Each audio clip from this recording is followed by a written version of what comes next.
Commosso la Marca intera, il dramma della 39enne malata di tumore morta poco dopo aver dato alla luce il figlio. Oggi i medici dell'ospedale Cafoncello in lacrime, scattata una gala di solidarietà per aiutare il marito rimasto con 5 bimbi. Un anno dopo la tempesta Vaia, il punto sulla ricostruzione con il governatore Zaia, lavori per $500 milioni in appena 12 mesi e oltre 1700 cantieri aperti. Ricordo il silenzio e la dignità della gente che non chiedeva nulla e si rimboccava le maniche per rialzarsi subito. Il ricordo ed il grazie di Zaia alla popolazione colpita dal disastro. Ed un anno dopo la piena del Piave nella zona golenale c'è chi ha lasciato la casa per disperazione e chi ha ancora danni da contare. Oggi a Treviso il ministro pentastellato per lo sviluppo economico, dopo che la debacle PD 5 Stelle in Umbria ribadisce la linea degli alleati, il voto non peserà sul destino del governo. Nonostante sia scattato l'allarme, i ladri continuano a rubare in casa a paura nella frazione di San Cipriano Roncade, dove i malviventi hanno preso di mira alcune case. Telecamere e fototrappole, Casugana punta sulla tecnologia per aumentare la sicurezza e sanzionare chi non rispetta le regole.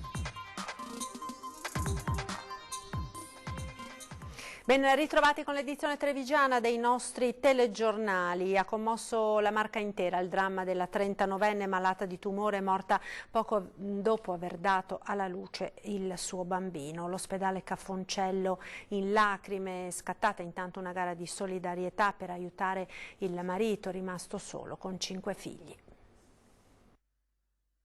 Ha commosso la Marca intera il dramma della mamma morta 3 ore dopo aver dato alla luce il suo quinto figlio, stroncata da un tumore al seno scoperto appena 10 giorni prima. Eccola mentre sorride, felice e bellissima, vestita da sposa il giorno del matrimonio, o nel video mentre mostra allegra e sorridente le treccine. Marie-Louise aveva 39 anni, 4 figli ed un bimbo in arrivo. Originaria del Camerun, la famiglia era in Italia da una ventina d'anni, perfettamente integrati nella comunità del Vittoriese che li aveva accolti e dove i coniugi avevano suggellato anche davanti a Dio la loro unione sposandosi in chiesa. Ma dalla gioia più grande, in pochi giorni la famiglia è precipitata nel dramma, la scoperta di un tumore con metastasi diffuse. Marie-Louise è stata ricoverata al Cafoncello il 17 ottobre, alla 26esima settimana di gravidanza. I medici hanno tentato di tutto per salvarla, ma la situazione è precipitata. Sabato notte il cesareo, 3 ore dopo la donna è spirata. La nostra speranza era che almeno si riuscisse a farglielo avere in braccio, ecco, che lei potesse prenderlo e almeno vederlo e stare insieme per un periodo. Purtroppo così non è stato, anche se abbiamo tentato l'impossibile per cercare di arrestare la progressione di questa malattia. Nei giorni di degenza Marie-Louise si è fatta voler bene da tutti. Era lei a infondere coraggio ed ha lottato fino all'ultimo con ogni sua forza. Alla fine sembra quasi tutto sia andato proprio in questa strada, che lei abbia voluto, ecco, portarlo quanto più possibile avanti per farlo nascere e poi abbandonarsi e dire beh, il mio dovere di mamma, ecco, l'ho fatto e adesso posso anche finire. Una tragedia che ha commosso tutto l'ospedale, ma non solo. Per aiutare questa famiglia e questo papà rimasto con i suoi 5 bambini si sta attivando una rete di solidarietà. ULSS, Comune, Caritas si stanno mobilitando per sostenerli in questo momento così difficile. Intanto tutti fanno il tifo per il bimbo di Marie-Louise, ricoverato in patologia neonatale. Il piccino, compatibilmente con la prematurità, sta bene e a lui la sua mamma ha voluto dare un nome speciale, insolito per la famiglia, che solo ora ha capito. Il papà ci ha raccontato che il nome che hanno messo a questo bambino, che voleva la mamma, ecco, era Renato, e il significato, ecco, che lei dava a questo nome era che tu sarai, diceva sempre quando era in pancia, tu sarai la mia rinascita. E il papà non aveva mai capito, ecco, bene questo, ci scherzava sopra, e adesso questi giorni, quando è successo questo, ho ripensato molto al nome e a questo significato di rinascita e ho capito che era un messaggio che probabilmente mia moglie voleva darmi. Un anno esatto dalla tempesta Vaia che ha colpito il nostro territorio. Questa mattina il governatore Zaia a Palazzo Balbi ha fatto il punto sui lavori di ricostruzione.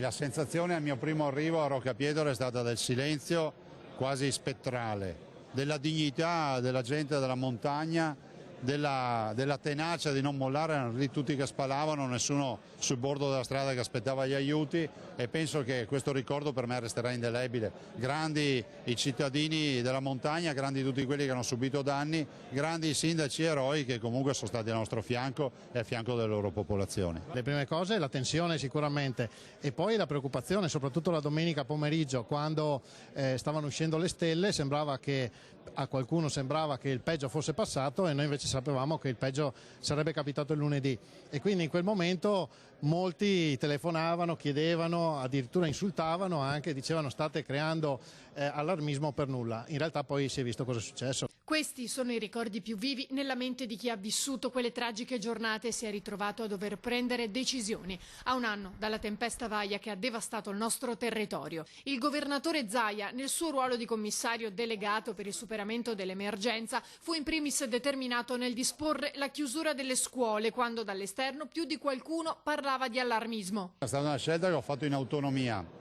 Ho visto le previsioni, erano pessime. Poi magari se arrivava una ventata d'aria e spostava la perturbazione, io oggi sarei qui a parlare del procurato allarme che ho creato piuttosto che del danno erariale o dell'interruzione del pubblico servizio perché ho chiuso le scuole. La verità è che poi quando metti a repentaglio la vita dei cittadini tu devi sempre saper salvaguardare la loro incolumità, e se tornassi indietro lo rifarei.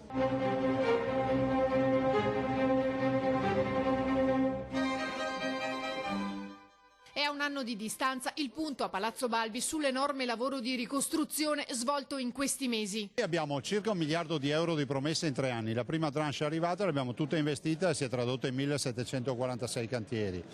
E abbiamo 68 milioni di euro dall'Europa in virtù di una pratica che io ho attivato, e continuiamo così. Ovviamente chiederemo ancora risorse a Roma, visto e considerato che questo territorio è un territorio sensibile, delicato e va salvaguardato. Abbiamo affrontato soprattutto in montagna 28.000 ettari rasi al suolo su 100.000 ettari di bosco. Abbiamo aperto in questo anno 1746 cantieri per un controvalore già appaltato di 467.910.000 euro. Questi sono i numeri, grazie al lavoro di tutti, dei 160 soggetti attuatori, tra i quali 115 sindaci. Un lavoro di squadra a 360 gradi. Il sistema funziona.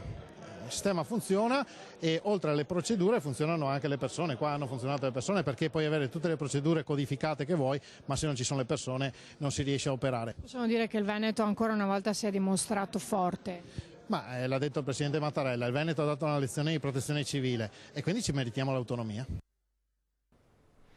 E a un anno esatto da Vaia siamo tornati nelle golene del Piave. A Fagarè la situazione è ancora difficile. Siamo presi così con la paura che adesso iniziano le piogge e la prossima settimana hanno detto che c'è pioggia, e io sinceramente ho paura, anche perché ho i ragazzi ancora che dopo un anno, l'altro giorno la psicologa mi ha detto che il piccolo ha un po' superato, ma non del tutto, perché purtroppo ha perso tutte le sue cose, perché il piano terra, cioè il piano sotto, noi avevamo la vita praticamente. Una ferita ancora aperta nel cuore, le pareti scrostate, l'umidità che entra nelle ossa. Elisa Bortoluzzi abita in via Castello con la sua famiglia nella golena del Piave. L'anno scorso la sua casa era come la vedete in queste immagini. Oggi, nonostante i lavori fatti, le ferite sono ancora visibili. 60.000 euro di danni riportati, 4.000 quelli ottenuti, e l'attesa sta diventando snervante. Stiamo aspettando che ci diano un po' di risarcimento. Abbiamo avuto i soldi che dovevano essere i primi aiuti, li abbiamo avuti ad agosto, con quelli non abbiamo fatto nulla. Non va meglio ai vicini di casa. La signora Irma vive col figlio Valentino a qualche decina di metri. È riuscita a mettere a posto la cucina, ma in quello che era il salotto ha una panca da sagra.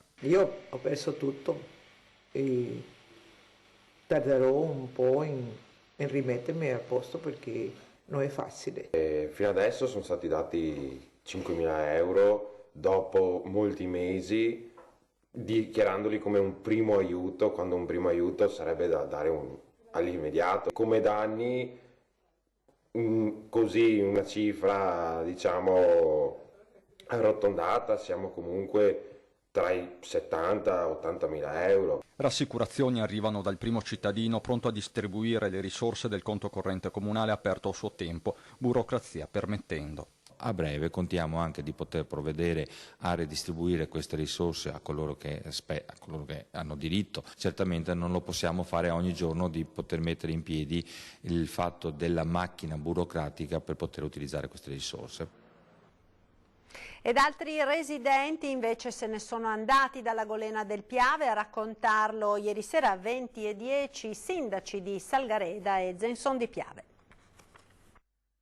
Questo evento straordinario ha portato alcune persone a abbandonare la casa. Già da adesso io almeno 4-5 famiglie se ne sono andate. E rispetto all'anno scorso? Sì, hanno voluto andare via. Le persone poi, sai, quando diventano le cose ripetitive così a breve tempo, anche 2 volte all'anno, cioè diventa stancante.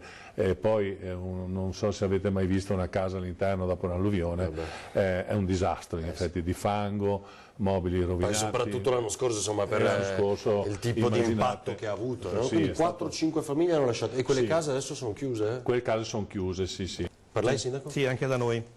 In realtà 3 o 4 nuclei familiari si sono spostati, un paio sono rimasti nel comune, altri invece se ne sono proprio andati sostanzialmente dall'area golenale.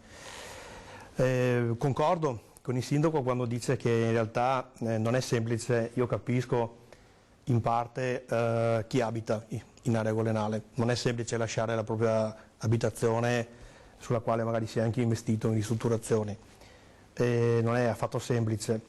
Però purtroppo dobbiamo fare i conti con una realtà che è sempre più difficile, perché in effetti negli ultimi 4 o 5 anni il Piave si è fatto sentire pesantemente. Chiudiamo questa ampia pagina dedicata al 1° anniversario della tempesta Vaia. Torniamo a parlare ora di politica. Oggi a Treviso, a conclusione della 2 giorni di convention delle Camere di Commercio, il Ministro per lo Sviluppo Economico Stefano Patuanelli ha parlato di politica, affermando che il voto in Umbria non peserà sul destino del governo. Sentiamo. Il voto in Umbria non avrà ricadute sulla tenuta del governo, parola del ministro pentastellato Stefano Patuanelli a Treviso per l'assemblea di Union Camere, a conclusione della 2 giorni della convention mondiale delle Camere di Commercio.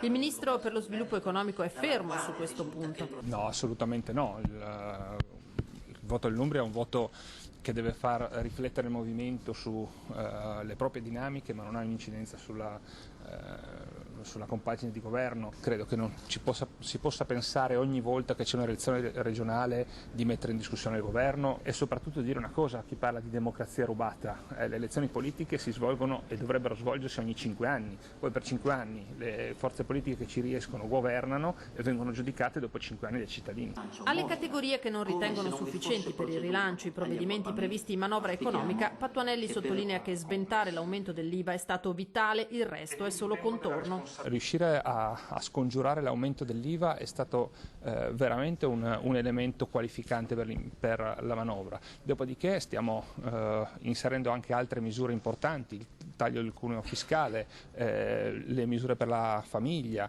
stiamo facendo una lotta all'evasione che porterà a beneficio per tutti, anche per gli imprenditori. Dal palco il presidente di Union Camere, Carlo Sangalli, cita il ministro Ungaretti. Si sta come d'autunno sugli alberi le foglie, dice, riferendosi alle incertezze sulla crescita del PIL. Un quadro non idilliaco che Sangalli traccia punto per punto, ringraziando il ministro di essere presente per ascoltare le istanze del mondo produttivo. Io le chiedo dove altro dovrei essere in questo momento, se non ad ascoltare chi questo quadro lo disegna e lo conosce meglio di chiunque altro.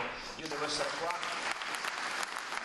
Ministro che garantisce il suo appoggio per condurre in porto la riforma delle Camere di Commercio, così da restituire a questi enti intermedi le risorse e la dignità che meritano. Io l'ho detto, se non ci danno questo ci incateneremo davanti alle porte della Camera di Commercio, perché la riteniamo non un'ingiustizia, è una rapina nei confronti delle imprese. Le Camere di Commercio vivono di risorse proprie, non hanno nessun finanziamento pubblico e sono soldi delle imprese che devono rimanere nel territorio. La cronaca, nonostante sia scattato l'allarme, i ladri hanno continuato a rubare, paura a San Cipriano di Roncade. Ennesimo furto messo a segno nella frazione di San Cipriano a Roncade. 2 malviventi si sono introdotti verso le 19:30 in una casa in via Longhina. Sono entrati dai campi. Sì, sono entrati dai campi. Mio marito era di là dalla mamma che stava mangiando con mio figlio, ha sentito suonare l'allarme, ha visto che era il portoncino della taverna. Nonostante sia scattato l'allarme, i due ladri hanno continuato imperterriti a perquisire l'abitazione, salendo nel piano superiore e rovistando le camere. Solo con l'arrivo del proprietario sono fuggiti. Io sono andato nella zona dove ho visto che c'era l'allarme e ho visto queste due persone che stavano all'interno della casa in pratica, e appena mi hanno visto ho urlato ai ladri e poi loro praticamente sono scappati via e ovviamente li ho lasciati andare perché... Anche perché non si sa mai a cosa si va incontro. Esatto. Con le cose che si sentono in questi giorni è meglio lasciarli scappare e dopo chiamare le autorità. Adesso dovremmo prendere qualche altro provvedimento, perché visto che chiudere tutto e utilizzare anche un allarme al momento non è sufficiente, perché loro comunque sono intervenuti con l'allarme che suonava. Cosa hanno portato via? Delle scatolette vuote che avevo sopra il comò, dei ricordi, soprattutto i braccialetti di spago, delle cosette che avevo lì, niente di che. Magro il bottino, ingenti però i danni. Sull'episodio indagano i carabinieri. E sul fronte sicurezza questa mattina volantinaggio davanti alla prefettura di Treviso per il sindacato di polizia COISP, che si scaglia contro la scarsa attenzione del governo alle esigenze degli agenti di polizia, definiti quelli che subiscono in silenzio, che non hanno costo, che non devono reagire agli abusi e aggressioni e soprattutto che si possono cestinare una volta, che non servono più così di agenti del COISP. E telecamere, fototrappole, Casugana punta sulla tecnologia per aumentare la sicurezza e sanzionare chi non rispetta le regole. Potenziamento delle telecamere di videosorveglianza per garantire la sicurezza e fototrappole nei cestini dell'immondizia per scovare gli ecovandali. Gli occhi elettronici in centro e nei quartieri si moltiplicano. La Giunta Comunale ha deliberato lo stanziamento di 106.000 euro, cofinanziato dalla Regione, per l'installazione di 10 nuove telecamere. San Pelaio, Canizzano, Sant'Antonino, Santa Bona, San Liberale, e altre verranno invece posizionate nei luoghi un po' più critici del centro storico, quindi la Pescheria, Porta Altinia, via Fiumicelli. Credo che siano investimenti importanti che continuano a migliorare la sicurezza nella nostra città. E presto Casugana doterà di fototrappole anche i cestini dell'immondizia, perché c'è ancora uno zoccolo duro di cittadini che nottetempo vi getta sacchetti di rifiuti indifferenziati. Dal momento che in città ne saranno installati altri 30, l'amministrazione non ha nessuna intenzione di trasformarli a loro volta in mini discariche ed è pronta a far fioccare multe da centinaia di euro. Ormai quotidianamente gli ecovandali prendono di mira i cestini riempendoli di immondizie e di materiale che non è destinato a quei cestini. Sporcano la città e mancano di rispetto a tutti i cittadini per bene. Quindi interverremo, e abbiamo già cominciato nei scorsi giorni, con le fototrappole in tanti cestini della città. Quindi un impegno importante. Chiedo anche il sostegno da parte dei cittadini di segnalare questi ecovandali, perché agiscono a tutte le ore del giorno, quindi è importante che ci sia un'azione da parte di tutti i cittadini per arginare questo fenomeno che francamente è abbastanza antipatico oltre che oneroso per i cittadini. Ed il giorno dopo la soddisfazione per il 7° posto di Treviso tra le città più green d'Italia. Casugana fa i conti con ciò che va e ciò che si potrebbe migliorare invece in materia di ambiente, mettendo come priorità per i prossimi anni la piantumazione di nuovi alberi. Fa riflettere su ciò che funziona e ciò che non funziona in città, la 7ª posizione di Treviso nella classifica dei capoluoghi più green della penisola. Il giorno dopo il riconoscimento arrivato in base al rapporto di Legambiente e Ambiente Italia, l'amministrazione si sofferma su quanto ha permesso un simile risultato e quanto invece è migliorabile. Abbiamo visto che uno dei dati importanti di miglioramento, circa il 25% in più, è sulla riduzione della dispersione dell'acqua. Questo è stato fatto con ATS, un grande lavoro, e ci porta appunto a risparmio del bene più prezioso che è l'acqua. Stiamo migliorando in molti campi, anche nella qualità dell'aria abbiamo avuto un certo miglioramento, non è sufficiente a ottenere i risultati che noi vogliamo ottenere, quindi noi sappiamo che siamo 7imi, abbiamo 6 città davanti a noi, però stiamo lavorando molto bene. Di contro il tallone d'Achille della città, le fognature. Questo è uno dei parametri che ci penalizza molto, è un parametro storico che noi abbiamo ereditato, come peraltro le amministrazioni precedenti, e ci porta a essere i penultimi in Italia. Basterebbe incrementare di poco questo coefficiente per portarci tra le prime 3 città in questa particolare classifica. Da qui la pianificazione del futuro, che in tema ambientale per Treviso significa innanzitutto piantumazione di nuovi alberi, anche se, come posta su Facebook il sindaco Conte, l'attuale compagine in 2 anni ha già messo a dimora più essenze che nei 5 anni della scorsa amministrazione. Questo vediamo che porta a una riduzione della CO2 e del PM10, questo sicuramente è un elemento importante, anche perché vediamo che nei prossimi 2 anni abbiamo predicato di piantare 1700 alberi, questo è una cosa importantissima, che sono quasi il triplo di quelli piantati nei 5 anni precedenti. Ci fermiamo ora per la pubblicità, linea alla regia, restate con noi.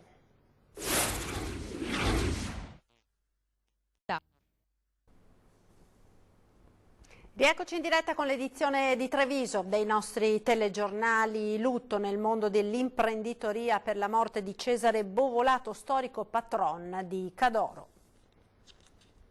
Siamo riusciti a finire e fare una bella cosa che dovrebbe portare un gran valore anche a Mogliano. L'ultimo taglio del nastro solo qualche mese fa, prima dell'addio. E quella di Mogliano non era stata una battaglia facile per Cesare Bovolato, ma alla fine l'aveva condotta in porto.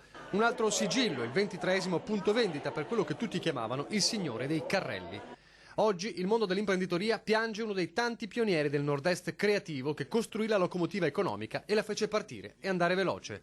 Si è spento a 88 anni nella sua mestre Cesare Bovolato, in quella mestra dove tutto era iniziato nel 1964, anno in cui era stato aperto il primo punto vendita della catena di supermercati Cadoro, fino a costruire un impero che oggi vanta un fatturato da 200 milioni di euro e oltre 1000 dipendenti. Un impero che lascia ora ai figli Lara e Luca dopo aver donato alla sua creatura l'ultimo regalo.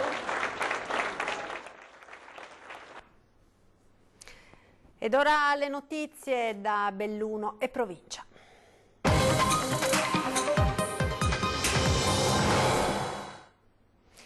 Anche il cielo piange e si pente, queste le parole del vescovo di Belluno Feltre, Renato Marangoni, che oggi ha officiato una messa a Rocca Pietro in quello che era stato il cuore dell'emergenza. Marangoni ha poi paragonato Vaia alle doglie del parto, ricordando la sofferenza e l'impegno di quei giorni, ma vediamo alcuni dei momenti più intensi della cerimonia celebrata davanti a tanti sindaci e soccorritori. Ho pensato che il clima di oggi, rispetto alle giornate di sole che abbiamo goduto negli ultimi giorni, sembra quasi il linguaggio del creato che ci stia dicendo che anch'esso è in un atteggiamento di pentimento. Siamo tutti dalla vita ad imparare che ci sono momenti difficili, tragici, in cui dobbiamo ricomporci, e così anche nella consapevolezza della nostra fragilità ricominciare e ripartire. Un anno fa tanti volontari, amministratori, uomini e donne, persone di competenza a vario livello, tutti hanno assistito con la trepidazione dei cuori e l'intimo travaglio alla creazione che gemeva. Per tutti coloro che hanno lavorato e lavorano per riportare alla normalità il nostro territorio dopo tutto quello che è successo nella tempesta dell'anno scorso. Preghiamo. Ascoltaci, oh Signore. Così potrei chiedere, vedo che siete più sindaci presenti, se posso scambiare la pace con voi a nome proprio di tutte le vostre comunità, come segno di una solidarietà che è la forza vincente in ogni avversità. Agnello divino, che togli i peccati del mondo, abbi pietà di noi. La stagione del Nevegale salva è la principale rassicurazione arrivata dall'Assemblea dei soci dell'Alpe che si è riunita ieri sera. Punto di svolta nella vicenda del Nevegal, l'Assemblea dei soci dell'Alpe ha infatti deciso di appoggiare il progetto di nascita della NUCO pubblico-privata sostenuta dal Comune, dando pieno mandato al CDA di operare. Lo farà già nelle prossime settimane conferendo al nuovo soggetto gli impianti. Noi conferiamo gli impianti, ma non conferiamo nessun debito. Debiti quindi che a sentire curti rimarranno in capo alla società dell'Alpe, che nel frattempo garantirà l'apertura degli impianti per la stagione invernale, in particolare le seggiovie triposto e del campo scuola. Non ce la siamo sentita di bloccare tutto adesso, proprio che siamo un passo dall'ottenimento del fine ultimo, che ricordiamo che il fine dell'Alpe del Nevegal era quello non di far passare 6-7 anni così, ma bensì traghettarlo verso delle esperienze che possono essere migliori dal punto di vista proprio delle sinergie. Sinergia pubblico-privata che è stata confermata dal sindaco in apertura dell'assemblea accanto a dei consiglieri di maggioranza, un'operazione delicata che dovrebbe concludersi entro la primavera del 2020 e che passerà in consiglio comunale. La competenza è del consiglio comunale, quindi come maggioranza abbiamo proprio definito una serie di passaggi, ripeto, con una procedura piuttosto lunga, però chi decide se entrare in società oppure no è il Consiglio Comunale. Calcolatrice alla mano, la NUCO parte già con un minimo di 800.000 euro. Noi abbiamo sempre detto che siamo disponibili a mettere fino a $500.000 di euro. Unifarco mi risulta che sia disponibile a mettere fino a $300.000 euro. Ci sono già altri soci che sono interessati, a mettere la loro quota, e quindi un po' alla volta vediamo qual è la cifra a cui arriviamo. Della montagna e dell'anniversario della tempesta Vaia si tornerà a parlare tra pochissimo. A 20:10 ospiti in studio di Nicola Zanetti, Mauro Darin Bettina, sindaco di Vigo di Cadore, e Giampaolo Rossi, musicista. Ed è tutto per questa edizione, grazie per l'attenzione. Le previsioni del tempo come sempre in chiusura. Arrivederci.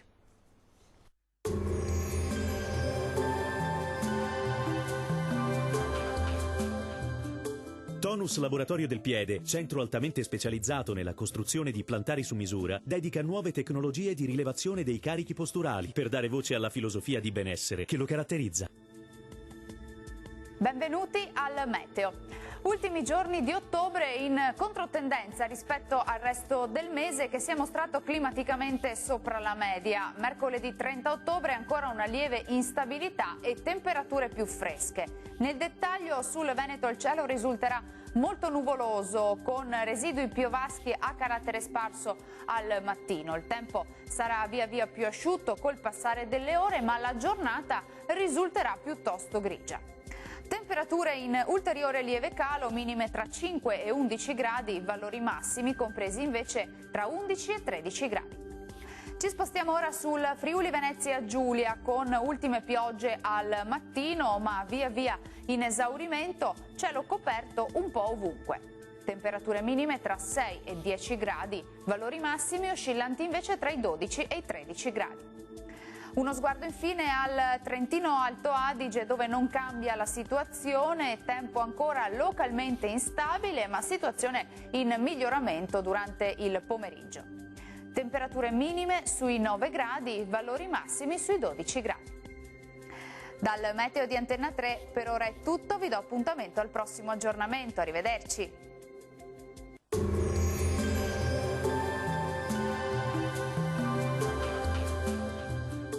Tonus è il miglior negozio di calzature e moda comoda. Qui troverete il più vasto assortimento di calzature Fratelli Tomasi, eleganza e comodità, perché camminare è vivere.